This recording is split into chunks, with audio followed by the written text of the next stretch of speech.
Hi, I'm Rachel Morrison, and this is the story of how my sister's biggest triumph became her most humiliating defeat. Sometimes karma needs a little help, and I was more than happy to provide it. Let me take you back to where it all began. Our father, James Morrison, built Morrison Enterprises from scratch 30 years ago. It started as a small consulting firm and grew into a Fortune 500 company. Growing up, my older sister Diana and I were always competitive, but she took it to another level. Diana was the golden child. Straight A's, elite business school, perfect wardrobe, and a carefully cultivated image of corporate success. I was different. I preferred hands-on experience to textbooks, starting my own small businesses while still in college instead of pursuing an MBA. Dad appreciated my entrepreneurial spirit, but Diana always dismissed my achievements as playing at business. 5 years ago, Dad offered us both positions in the company. Diana got a senior management role in operations, while I started in business development. Within 3 years, my division's revenue had tripled. Diana's department, meanwhile, was struggling with high turnover and missed targets, though she always managed to blame others for the failures. Then came the inheritance bombshell.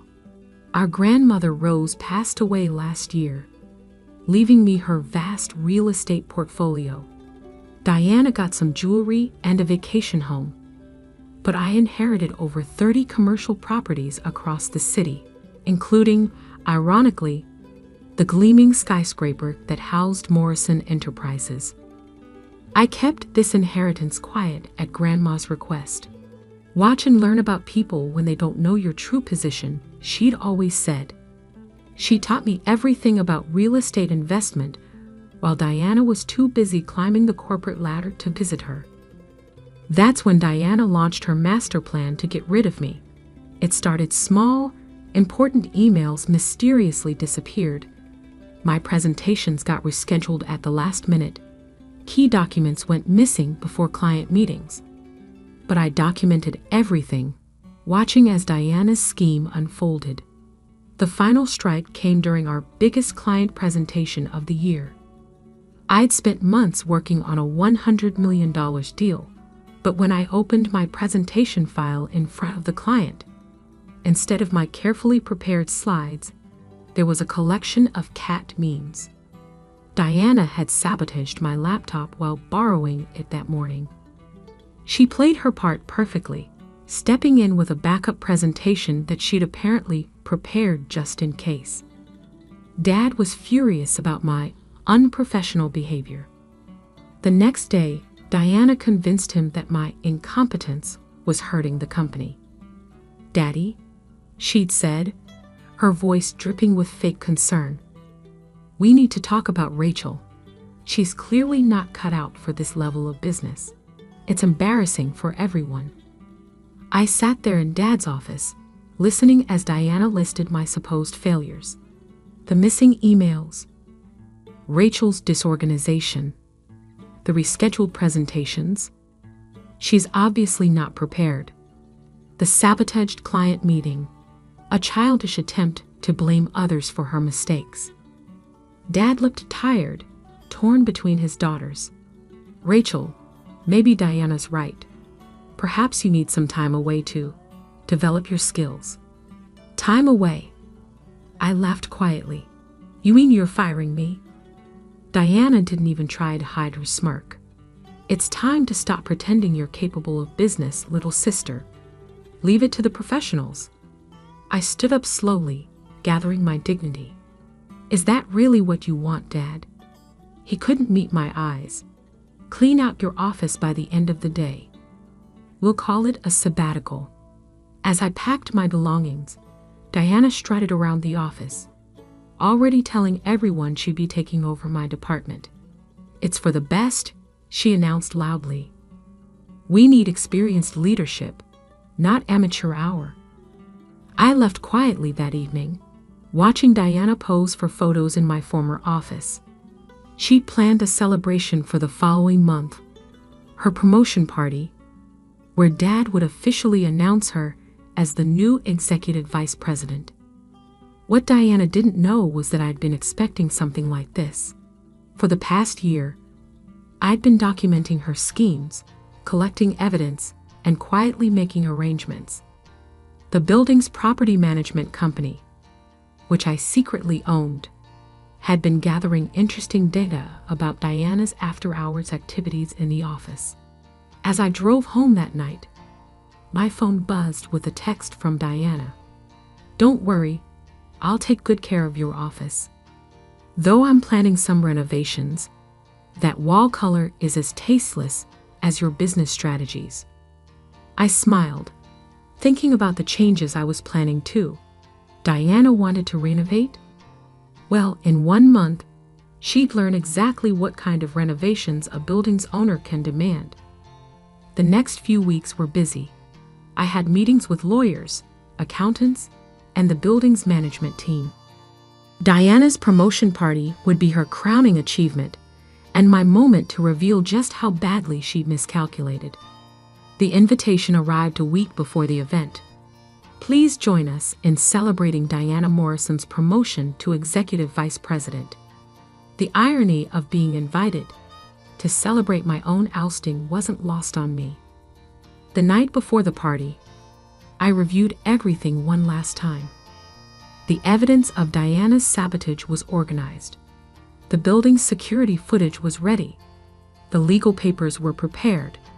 And most importantly, my grandmother's inheritance documents were in order. Tomorrow, Diana would learn an expensive lesson about underestimating people.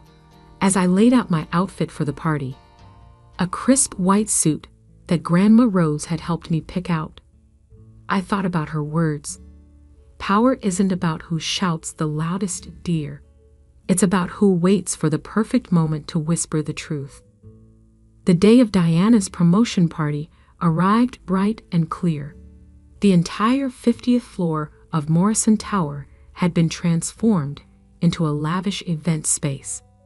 Diana had spared no expense, using company money, of course, as I documented in my records. I arrived early, watching the caterers set up from the quiet corner of my grandmother's favorite coffee shop across the street. Diana had chosen an excellence in leadership theme for her party, with banners celebrating her visionary business acumen. The irony would be delicious.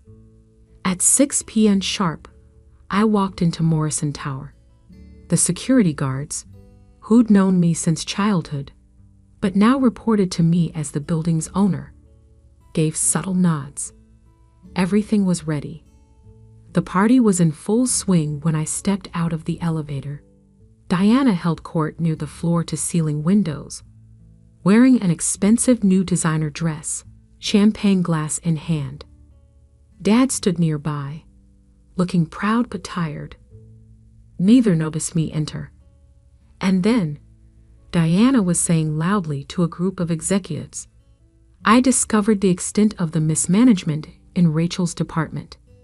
Daddy, I hate to say it, but firing her was the best decision for the company. Is that what happened, Diana? I asked quietly, stepping into the circle. The room fell silent. Diana's smile flickered slightly. Rachel, I'm surprised you came. Though I suppose you needed one last look at what real success looks like. Oh, I know exactly what success looks like, I replied. Grandma Rose taught me well. Grandma? What does she have to do with? Diana started, but was interrupted by the arrival of a distinguished-looking man in a suit. Ms. Morrison, he said, addressing me. The documents you requested are ready.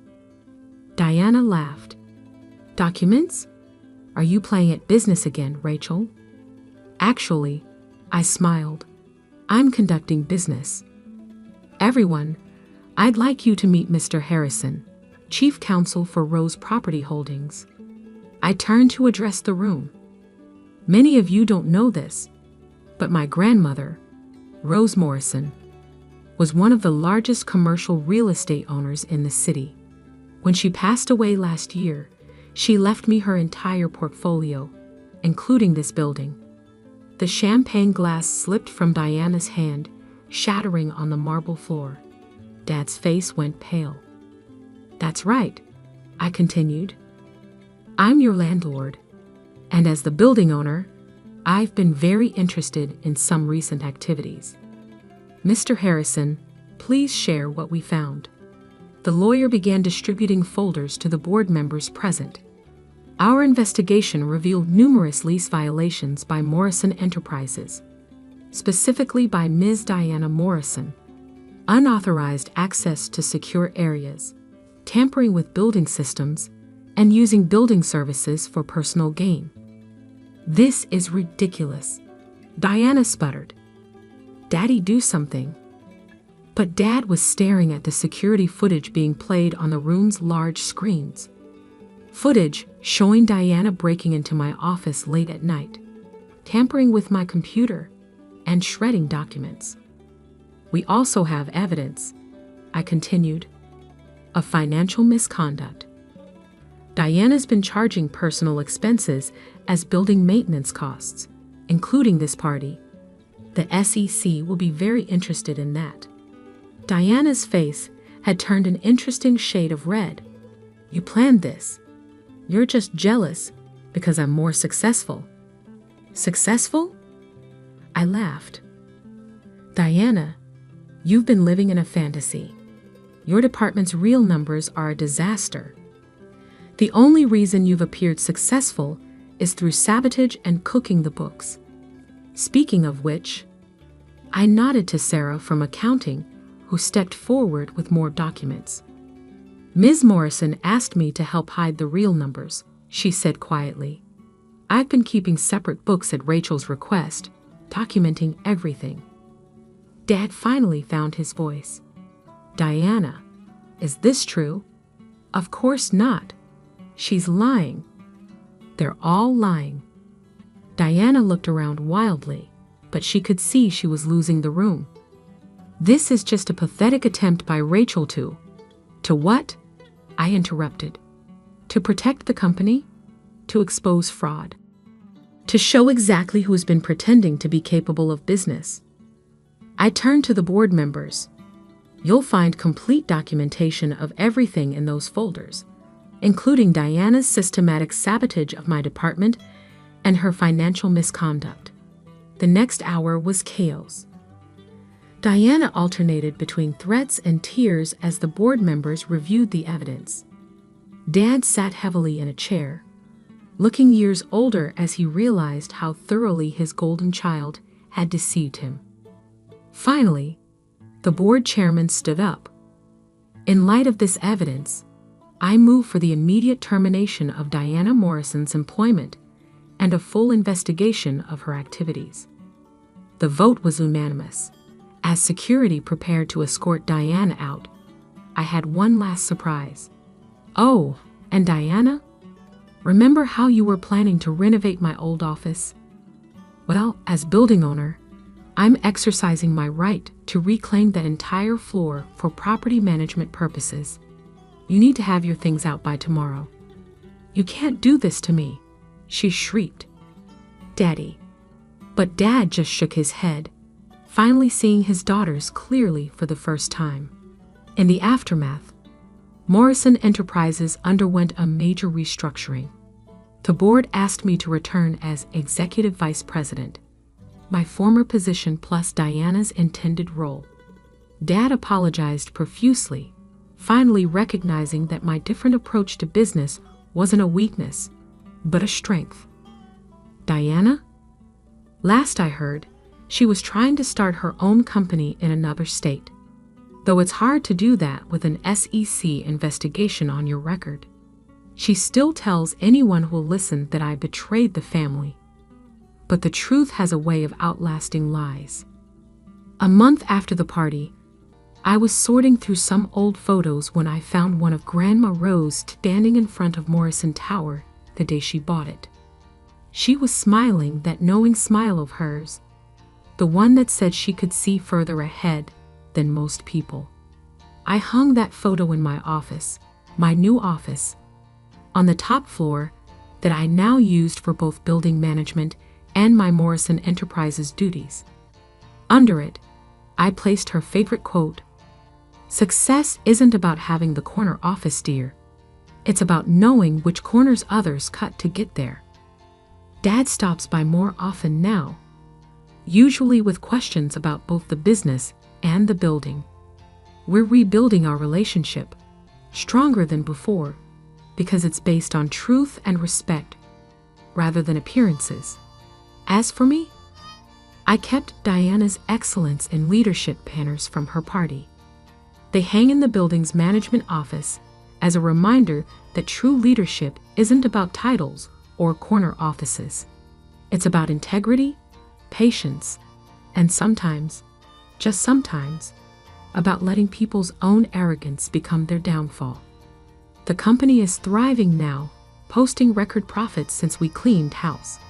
Turns out, when you remove toxic leadership and actually value merit over manipulation, good things happen. Who knew?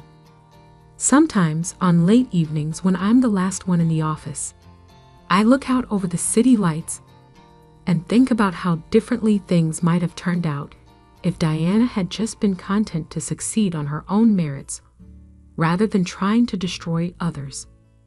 But then again, as Grandma Rose would say, some people have to lose everything before they realize what they had. Diana lost a job, a reputation, and a sister. I gained a company, a building, and most importantly, the truth. The best revenge isn't about destroying your enemies. It's about being patient enough to let them destroy themselves while you build something better from the ruins they leave behind. The Anderson Technologies boardroom reeked of expensive cologne and generations of privilege. 23 board members sat around the mahogany table, each representing a piece of my family's legacy, a legacy they'd denied me since birth. I sat in the back corner, my designer suit hidden beneath a maintenance uniform. The plastic badge on my chest read, "Emily Carter Maintenance Staff," just like my father's had for 30 years before his death.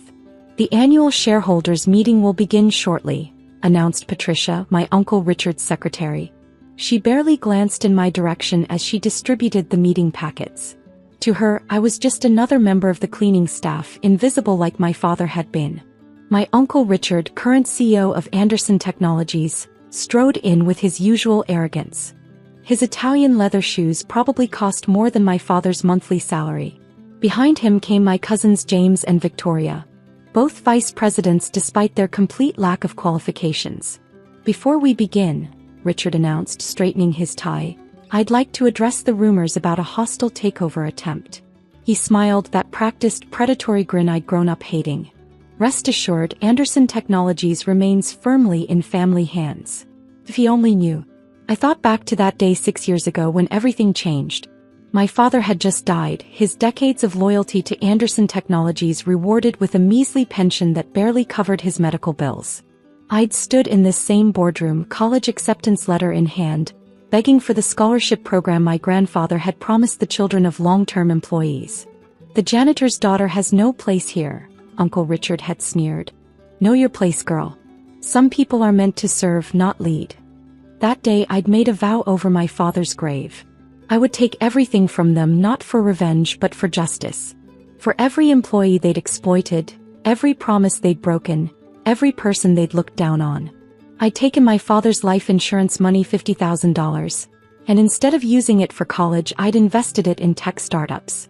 Living in a tiny studio apartment, working 3 jobs, I built my portfolio carefully, strategically.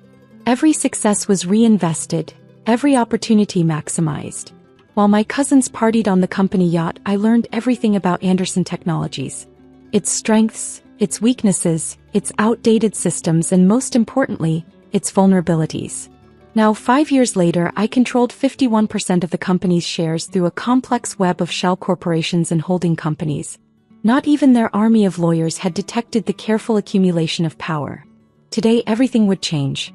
Moving on to the first order of business, Richard continued, the board will vote on my proposal to dissolve the employee pension fund. My hand tightened on my briefcase. Of course he would try to eliminate the pensions. One last act of cruelty before his empire crumbled. The fund is unnecessary overhead, he explained, and the money would be better used for executive bonuses and shareholder dividends. James, my cousin, smirked. Not like the maintenance staff needs retirement plans anyway. That was my cue. I stood up, removing the maintenance uniform to reveal my Armani suit underneath. The board members stared, confusion turning to recognition on some of their faces. The older ones remembered me, the janitor's daughter who dared to ask for an education. Emily Carter, I announced, walking to the head of the table. Or should I say Emily Anderson? Richard's face reddened. What is the meaning of this? Security. I wouldn't, I said calmly, opening my briefcase. After all, you don't want to throw out the majority shareholder. The room fell silent as I placed the ownership documents on the table. Years of careful acquisition, each share purchased through different entities, all leading to this moment. Impossible, Richard whispered, scanning the papers. These shares, Phoenix Holdings, Global Ventures, they're all me, I finished for him. Every single one.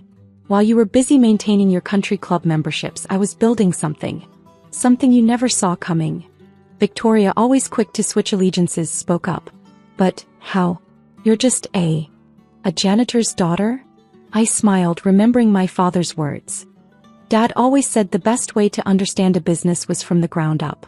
He spent 30 years watching, learning, understanding every detail of this company while you all ignored him. I projected my presentation onto the boardroom screen. Anderson Technologies is failing. Your technology is outdated, your management is corrupt, and your treatment of employees is shameful. Today that changes. Richard stood up, face purple with rage. You have no right. This company has been in our family for generations. Our family. I raised an eyebrow. Funny how I'm only family when it suits you. Tell me, Uncle Richard, do you remember what you said to me the day after my father's funeral? He paled slightly. You said some people are meant to serve, not lead. You told me to know my place. I sat in his chair, the CEO's chair. Well, this is my place now. The board members shifted uncomfortably. They'd all enabled this system, benefited from it. Now they were witnessing its collapse. The first order of business, I announced, is not dissolving the pension fund. Instead, we're expanding it. Every employee, from executives to maintenance staff, will receive equal retirement benefits. You'll destroy the company, James shouted. I pulled up the financial projections. Actually, by cutting executive bonuses and implementing my modernization plan, we'll increase profitability by 300% within 2 years. While you were buying yachts, I was designing the future of this company. My phone buzzed, a message from Sarah, my father's former colleague in maintenance. Everyone's watching the live stream in the break room. You did it, Emily. Because that was the real secret. I hadn't just bought shares, I'd built relationships with every level of employee. The security guards who'd let me in wearing maintenance uniforms, the IT staff who'd helped me gather evidence of corruption, the cleaning crews who'd been my eyes and ears. They were all part of this revolution. There will be changes, I continued, addressing the board. Significant ones. Those of you who want to be part of the new Anderson Technologies are welcome to stay, starting with required time working alongside our maintenance and service staff. Richard slumped in his chair, decades of power evaporating. You can't do this. We're your family. No, I corrected him. These people are my family. I gestured to the security feed showing employees gathering in break rooms throughout the building, watching the live stream of this meeting. The ones you looked down on, ignored, treated as invisible. They're the heart of this company, and it's time they were treated that way. I stood up, straightening my jacket. The meeting will reconvene tomorrow at 9 a.m. Those who wish to remain with the company will report to facilities management for their new training assignments. Those who don't, severance packages are being prepared. As board members filed out, some shell-shocked, others already trying to curry favor, I remained at the head of the table. Victoria lingered, looking lost. Cousin, she said hesitantly, I know I should have. Save it, I cut her off. Your actions tomorrow will speak louder than any words today. Left alone in the boardroom, I walked to the window overlooking the city. Somewhere up there, my father was watching. He taught me that true power wasn't in titles or corner offices, but in understanding every level of a business, respecting every person who contributed to its success. "We did it, Dad," I whispered. But this was just the beginning. The real work, transforming Anderson Technologies into what it should have been all along, was about to start. The morning after the takeover, I arrived at Anderson Technologies at 5 a.m., the same time my father used to start his shift. The early morning cleaning crew paused their work, offering smiles and quiet congratulations. These were my people, the ones who kept the company running while executives took long lunches and claimed credit for others' work. "Ms. Anderson," called out Manuel, who'd worked alongside my father for 20 years. "Your father would be proud. But be careful, los serpientes always strike when wounded." He was right. I'd won the battle, but the war was far from over. The Anderson family wouldn't surrender their kingdom without a fight. My new office, formerly Uncle Richard's, had been cleared of his expensive artwork and pretentious decorations. Instead, I'd hung a single photo. My father in his maintenance uniform, smiling proudly on my high school graduation day. Below it sat his old toolbox, a reminder of where I came from. "Ms. Anderson," my AI assistant announced, "there's a situation in the lobby." The security feed showed Richard, James, and Victoria, accompanied by a team of lawyers. "Right on schedule. Let them up," I instructed. "And activate Protocol Alpha." Minutes later, they burst into my office. Richard's face was red with barely contained rage, his perfect composure shattered. "You think you've won?" he snarled, throwing a stack of legal papers on my desk. "We're contesting the share acquisition. Claiming fraud, market manipulation dash. Is that before or after I reveal your offshore accounts?" I interrupted, pulling up a holographic display. "The ones where you've been hiding company profits to avoid taxes? Or maybe we should discuss the environmental violations you've been covering up." His face went from red to white. "How did you?" "I told you, I learned this company from the ground up. The maintenance staff sees everything, hears everything. While you were holding private meetings in this office, the cleaning crew was documenting every illegal deal, every corrupt transaction." Victoria stepped forward, always the pragmatist. "What do you want?" "Money. A higher position." "What I want," I said, standing up, "is to fix what you broke. To make this company what it should have been." I activated another display, showing real-time data from every department. In the past 24 hours, employee morale has increased 60%. Productivity is up 45%. Simply by announcing the expanded pension plan and profit-sharing program, we've seen a surge in innovation and efficiency. "Those are our profits," James protested. "No, they're the profits generated by everyone's hard work. And now they'll be shared accordingly." Richard's lawyer stepped forward. "Ms. Anderson, our injunction dash has already been denied." I cut him off. "Check your phone." Right on cue, their phones buzzed with the news. The judge had thrown out their case, citing the overwhelming evidence of corporate misconduct I'd submitted. "You've lost," I said simply. "The only question is whether you'll lose everything or adapt to the new reality." Victoria, ever the survivor, spoke first. "What are our options?" "Option 1. Fight me, lose everything, and face potential criminal charges for the evidence I've collected." I let that sink in before continuing. "Option 2. Accept positions in the reorganized company, starting at entry level, working alongside the people you've looked down on. Learn the business properly, earn your place." "Entry level?" James looked horrified. "We're Andersons." "So am I reminded him. "But I earned my position by understanding every aspect of this company. You want to stay? You'll do the same."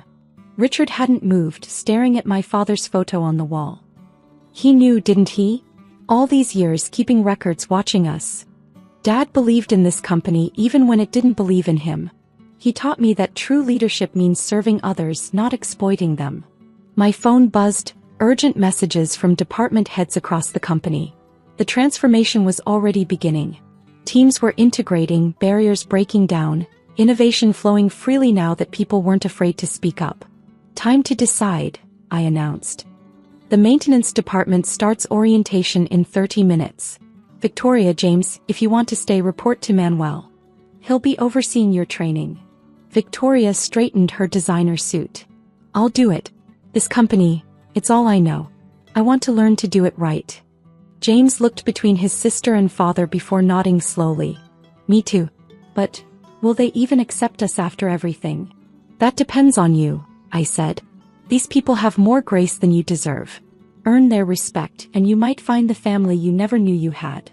They left quietly, leaving me alone with Richard. He seemed smaller somehow, his arrogance stripped away. Your father, he said finally, came to me the day before he died. Asked me to take care of you, make sure you got an education. I laughed in his face. I know. I was behind the door listening. He flinched. I've spent my life looking down on people like him, like you. Now look where it got me. The difference between us, Uncle Richard, isn't money or education. It's understanding that every person has value, every job has dignity. And me? He asked quietly. What's my place in your new order?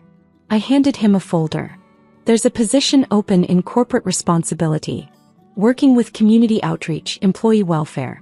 A chance to learn what you should have known all along. Why offer me anything?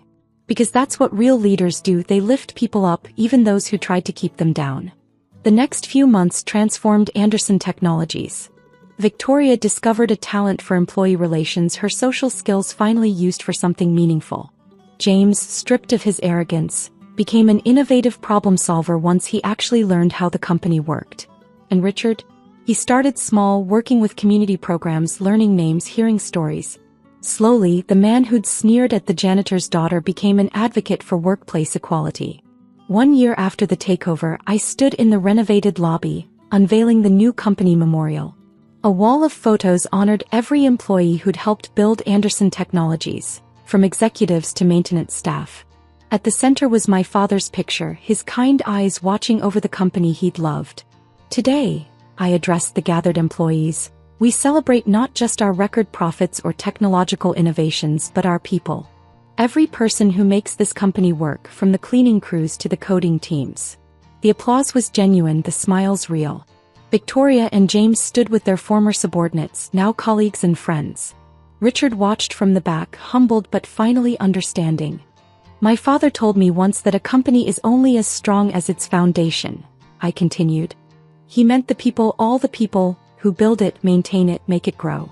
Today, Anderson Technologies stands on the strongest foundation possible: respect, dignity, and opportunity for all.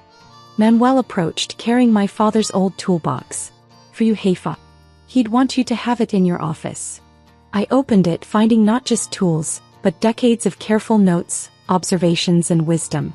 My father had been preparing me for this role all along, teaching me to see what others missed, to value what they ignored. The janitor's daughter, Victoria said softly beside me. Now we know why that's something to be proud of. Because sometimes the greatest leaders come from the most unexpected places. Sometimes it takes someone who knows both the penthouse and the basement to build something truly great. Sometimes the person they tried to keep invisible becomes the one they can't ignore. I am Emily Anderson, daughter of John Carter, and I built my empire from the ground up, just like my father taught me. The day Aunt Victoria died, she was worth exactly $89,347,526. I know because she texted me the number that morning, along with her usual message. The truth has a price, dear one. Are you ready to pay it? Now, standing in her lawyer's office the day before her funeral, I watched my family's carefully maintained facade begin to crack. My father, Richard Harrison, CEO of Harrison Global, kept adjusting his Italian silk tie.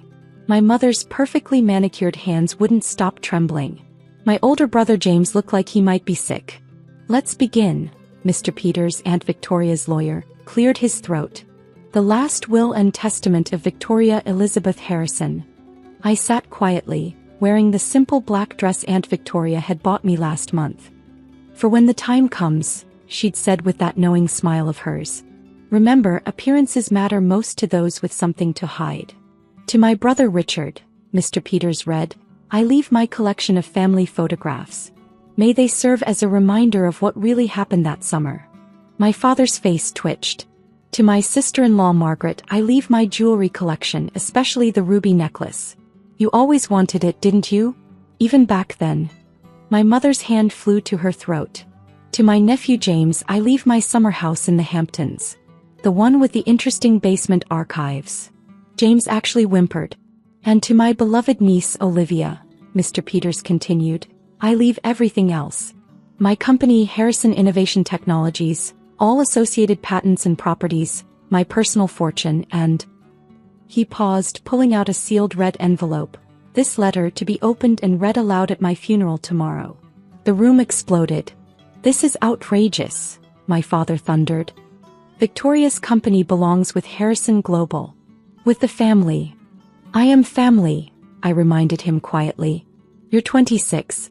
You can't run an $89 million tech empire. Mr. Peters cleared his throat again. Actually, Miss Olivia has been running it for the past year. Victoria made her CEO last spring. That silenced everyone. I'd kept that secret just as Aunt Victoria had asked. Just like I'd kept all her secrets. There's more, Mr. Peters added. The inheritance is conditional. Miss Olivia must read the contents of this envelope at tomorrow's funeral. If she refuses, everything goes to charity. My father lunged for the envelope, but Mr. Peters deftly tucked it into his briefcase. Only Olivia can open it. Tomorrow. At the funeral. Olivia, my mother's voice took on the syrupy tone she used for manipulation. Darling, perhaps we should discuss this as a family. Over dinner? There are things you don't understand. Like what happened that summer? I asked innocently. Or why Aunt Victoria left Harrison Global to start her own company. The color drained from her face. James stepped forward. Liv, think about what you're doing. Some secrets should stay buried. I thought about the late nights with Aunt Victoria, reviewing documents, learning the truth about our family's empire. About the real reason she'd chosen me as her heir. The funeral's at noon tomorrow, I said, standing up. I suggest you all be there. As I left the office, my phone buzzed with one final message from Aunt Victoria, scheduled before her death. The truth isn't just about revenge, dear one. It's about justice. Make it count. I clutched the key she'd given me last week, the one to her private office safe. Inside was everything I needed to understand what tomorrow's letter would reveal. It was time to visit that safe. Aunt Victoria's office occupied the entire top floor of Harrison Innovation Technologies headquarters. Unlike the sterile corporate environment of Harrison Global, her space was filled with art, vintage photographs, and cutting-edge technology seamlessly blended together. Just like her, a perfect mix of past and future. My fingerprint unlocked her private elevator, another secret I'd kept. The office lights activated automatically, illuminating the wall of achievements that had driven my father crazy with jealousy. Every award, patent, and innovation that had made her company worth more than Harrison Global's entire tech division. Hello, Miss Olivia. The AI system she developed greeted me. Aunt Victoria left specific protocols for today. Of course she had. She'd planned everything. The safe was hidden behind a Monet reel, not a reproduction like the ones in my father's office. The key fit perfectly, but there was also a retinal scan and a question. What did I tell you the day you found the first document? I smiled, remembering that afternoon 3 years ago when I'd accidentally discovered financial records in her study. The truth fears no questions. The safe clicked open. Inside was a single USB drive and another envelope marked Read First. Her elegant handwriting filled the page. Dearest Olivia, if you're reading this, I'm dead and you've just inherited an empire built on the ashes of betrayal. The USB contains every document, recording, and piece of evidence I've collected over 20 years. Why you? Because you alone asked the right questions. Remember when you found those financial records? Instead of ignoring them like James would have, or using them for blackmail like your father would have, you asked why. You wanted to understand. The letter you'll read tomorrow isn't just about revenge. It's about correcting a historic wrong. Your father didn't just steal my company designs 20 years ago. He stole something far more precious. Tomorrow, everyone will know what really happened the summer Harrison Global suddenly became a tech pioneer. But first, you need to understand everything. Review the files. Prepare yourself. They'll try to stop you tomorrow, your father, James, even your mother. They've built their lives on this lie. The truth is your shield. Love, Aunt Victoria. I've left instructions with Mr. Peters. If anything happens to you, everything goes public automatically. They can't stop this. My hands trembled as I inserted the USB into her secure computer system. Files appeared, hundreds of them. Financial records, emails, photographs. "Oh my God," I whispered, opening the first video file. It was security footage from 20 years ago, the night Harrison Global mysteriously acquired its breakthrough technology. There was my father, entering Aunt Victoria's old lab after hours. There was the safe being opened with a key he shouldn't have had. And there, my phone buzzed. "James, we need to talk." "No."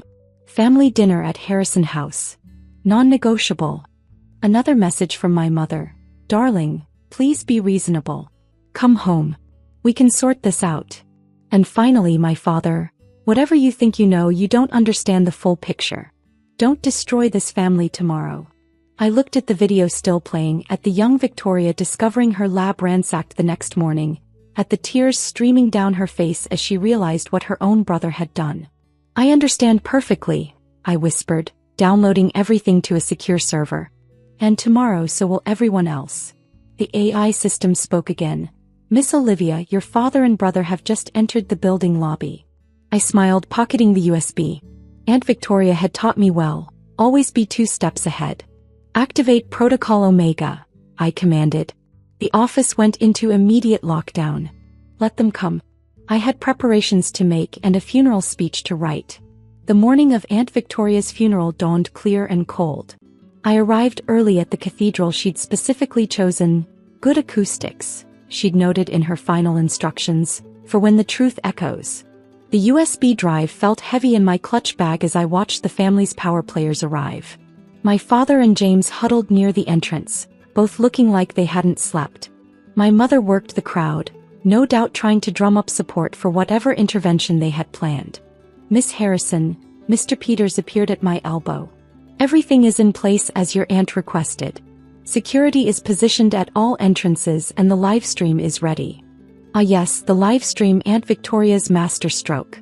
The funeral wasn't just being attended by family and friends, but broadcast live to every Harrison Innovation Technologies employee and major tech news outlet. "Let them all witness it," her instructions had read. "No more hiding in boardrooms. Olivia." My father's voice carried that forced calm he used for hostile takeovers. "We need to talk. Now." I turned, noting how his expensive suit couldn't hide the desperation in his eyes. "About what, Dad? About how you stole Aunt Victoria's quantum encryption designs? Or about what really happened to her original patents?" His face went pale. "You don't understand. The company was failing. Harrison Global was about to go bankrupt. I did what I had to do. By stealing your sister's life's work? By forcing her out of her own company. I gave her a choice," he hissed. "She could have stayed, been part of the family legacy. Under your control," I finished, "using her innovations while taking all the credit." James appeared beside him. "Liv, think about what you're doing. This isn't just about the past. Harrison Global's stock will crash. Thousands of jobs. We'll be perfectly safe," I cut him off. "Because unlike you, I actually learned how to run a company properly. Aunt Victoria taught me everything, while you were busy spending her money at the Hamptons house you just inherited." The church bells chimed, signaling the start of the service. The red envelope felt warm in my hands as I took my place at the podium.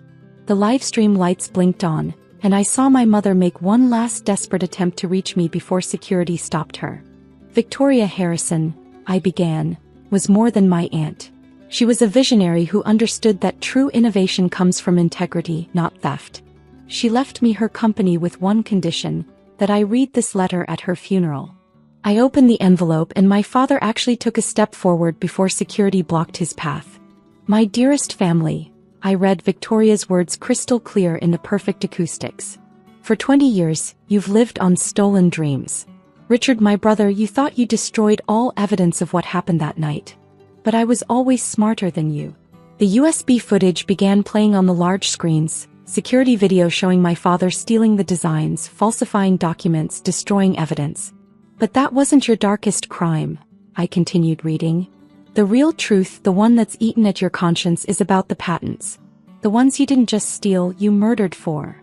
The cathedral went completely silent. Dr. Marcus Chin, I read on, my voice steady. My research partner.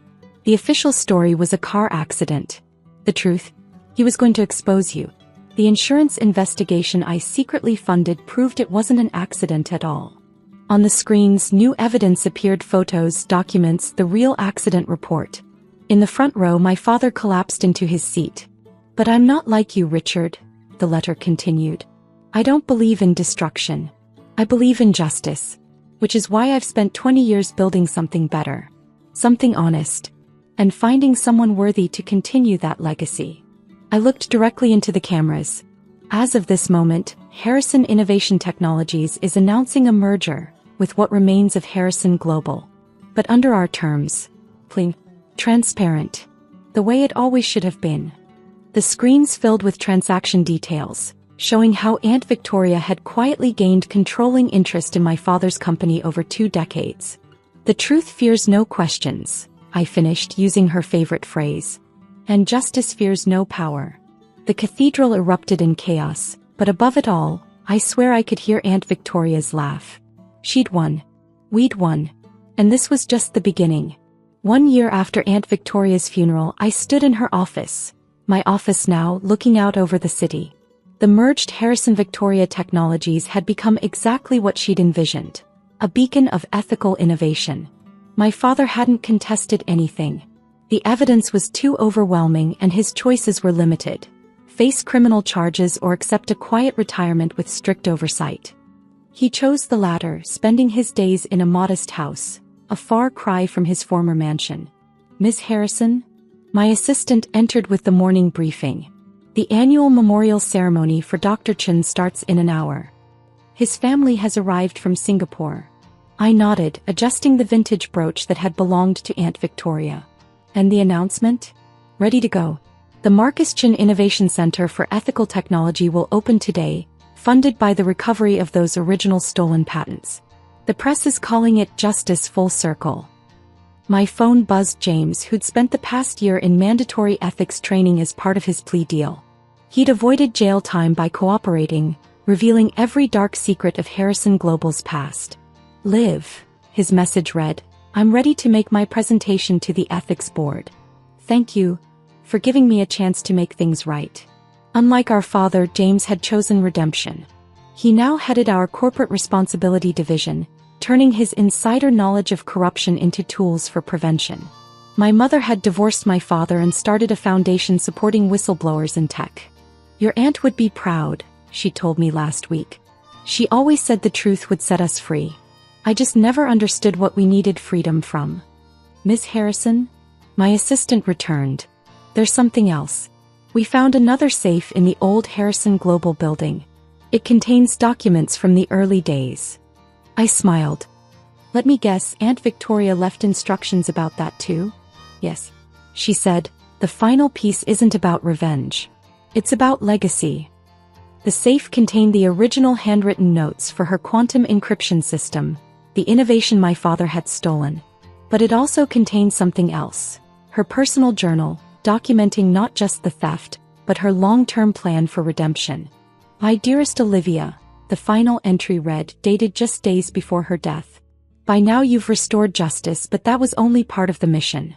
The real challenge is building something better from the ashes of deception. The company is yours, but remember, true power isn't in controlling secrets, but in using truth to light the way forward.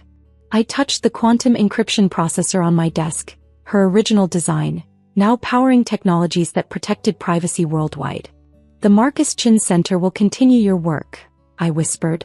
Ethical innovation just as you dreamed. The morning sun caught the edge of her portrait on the wall, the one where she stood proudly before her first patent application. Below it now hung a new photo. Dr. Chin with his research team, including a young Victoria, all smiling with the optimism of true innovators. My phone buzzed again, a message from Mr. Peters. Your aunt left one final instruction to be delivered today. Check the safe room's back panel. Behind the panel I found a small box containing a single key and a note. For when you're ready to unlock the next chapter. Some secrets aren't dark, they're bright with possibility. Start with the basement of the Hampton house. James never did figure out what those archived blueprints really were. I laughed, realizing she'd planned even this moment. One last adventure, one last innovation waiting to be discovered. Ms. Harrison, it's time for the ceremony. I pocketed the key, straightened my jacket, and headed out. The Marcus Chin Center awaited, and with it, the next chapter in a legacy built not on secrets and theft, but on truth and justice. Sometimes the greatest revenge isn't just exposing the past, it's building a better future from its lessons.